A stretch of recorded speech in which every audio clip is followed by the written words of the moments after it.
Handak deui sareng Eneng. Tah ayeuna urang diajar sopan santun yuk. Aya sababaraha contoh sopan santun di kulawarga urang. Anu kahiji nyaeta ngucapkeun salam. Ucapkeun salam nganggo basa anu sopan nya.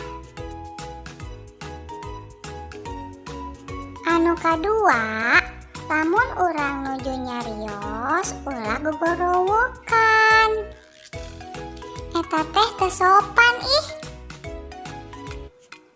Anu katilu, lamun urang ngalangkung payunan saha wae kedah nyarios punten. Tah lamun aya nu nyebat punten, urang kedah ngajawab mangga. Anu kaopat nyaeta nyuhunkeun tulung. Lamun tos ditulungan tong hilap ngucapkeun hatur nuhun. Tah anu kalima teh urang kedah pamit. Lamun rerencangan bade ka mamana kedah nyariosnya pamitan heula. Anu kagenep, lamun urang di payunan batur ulah haharewosan nya.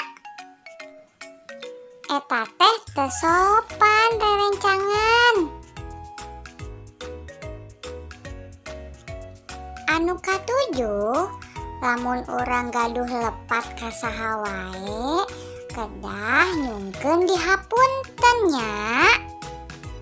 Tah urang oge kedah ngahapunten batur anu gaduh kalepatan.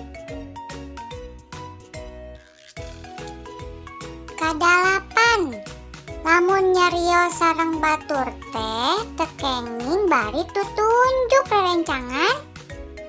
Komo lamun nyarios ka saluhureun mah teu kenging nya. Tah rerencangan, anu kasalapan mah lamun urang nuju seuseurean teh teu kenging tarik teuing seurina nya.